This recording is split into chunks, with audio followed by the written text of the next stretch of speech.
Oser la différence, c'est une semaine événementielle. C'est la 4e année consécutive cette année et c'est une série d'activités pédagogiques, artistiques et culturelles sur la thématique donc, de la lutte contre les discriminations, de la lutte contre le racisme et l'antisémitisme. Cette semaine événementielle, elle s'adresse à tout type de public, de tous les milieux sociaux et de tous les âges. On a des publics primaires, des publics jeunes, donc étudiants, jeunes issus de garantie jeune de la mission locale, des services civiques, et aussi nos bénévoles, donc un public adulte. Est-ce que vous êtes partant pour pouvoir justement agir dans le cadre d'un réseau?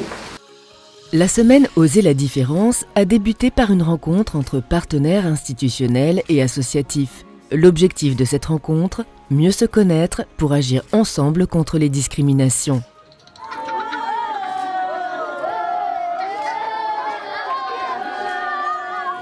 Je suis enseignante dans un dispositif pour enfants allophones, donc qui ne parlent pas français, majoritairement issus du Maghreb, d'Afrique essentiellement, et quelques enfants d'Europe centrale. Dans un premier temps, Safia et Monia sont venus avec des photos comme support pour permettre aux enfants de réagir et de s'exprimer sur des thèmes comme, je pense, le droit des femmes, le racisme, le handicap, enfin, tout ce que les gamins peuvent rencontrer et tous les sujets et les thèmes de la différence.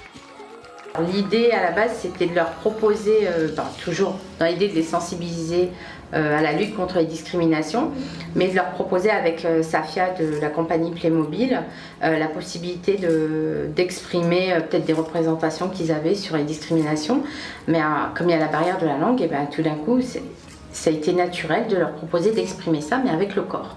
D'où l'expression corporelle, l'expression théâtrale. Et au fur et à mesure, de mettre en place une petite restitution au regard de leurs parents, d'autres camarades de l'école, qui pouvaient les découvrir sous un autre angle en fait, et les redécouvrir du coup.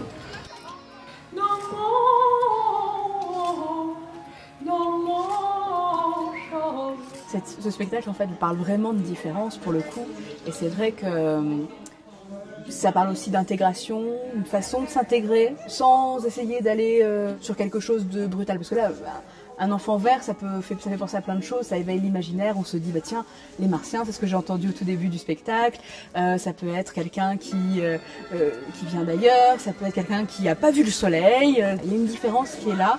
Une différence qui est aussi là grâce à la langue, et en fait la langue spécifique de cet enfant vert, de ces enfants verts, c'est le chant lyrique.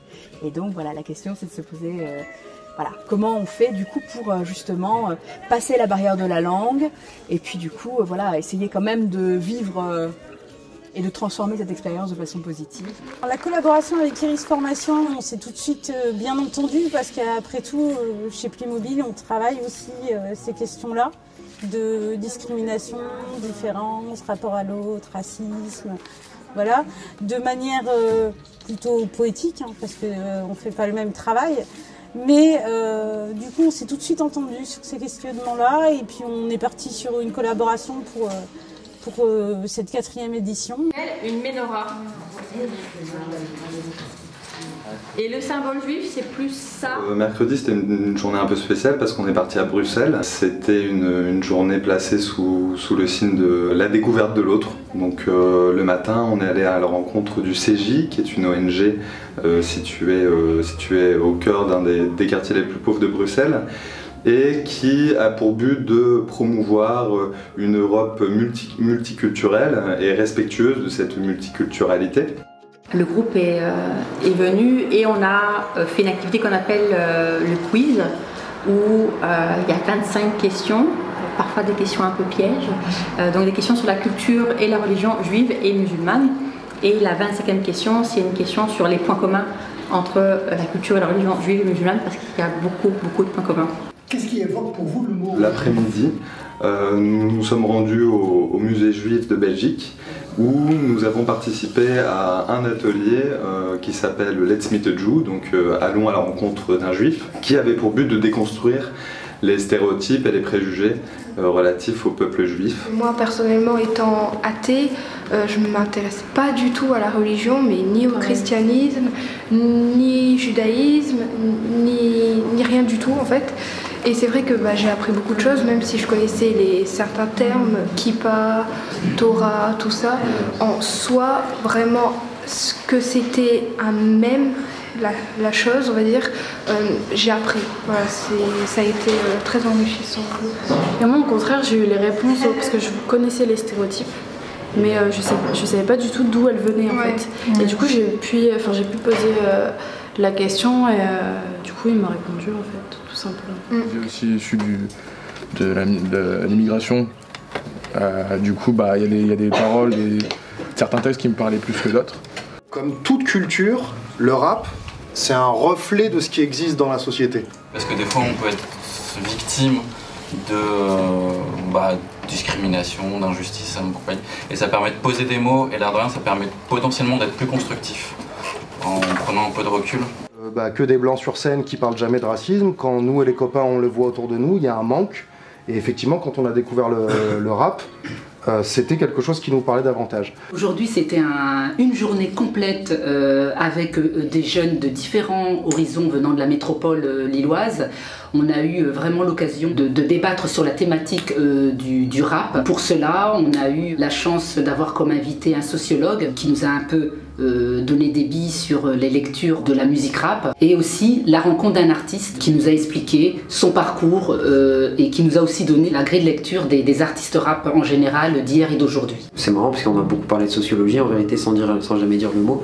En fait, c'est ce qui les intéressait beaucoup. Comment ça se fait que quand on grandit dans un quartier, on se met à écouter du rap? Est-ce que c'est obligatoire? Est-ce que c'est bien? Est-ce qu'on peut changer? Enfin voilà, ce genre de discussion. On a appris beaucoup de choses, je pense, pour beaucoup de personnes qu'on ne savait pas.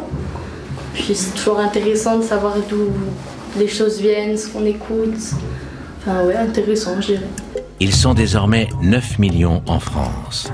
Et contraints d'endosser d'incontournables stéréotypes, ils se retrouvent systématiquement enfermés dans des vieux clichés. Ceux des 3 couleurs des indigènes de l'Empire colonial français, le noir, le jaune et le brun. Et dans nos têtes, souvent, en matière de racisme, on a l'impression que le racisme a toujours existé. Le racisme n'a pas toujours existé, la xénophobie a toujours existé, la domination a toujours existé, et pour qu'il y ait racisme, il faut qu'on invente l'idée de race et qu'on fabrique artificiellement l'idée de la race blanche, l'idée de la race noire, l'idée de la race juive, etc.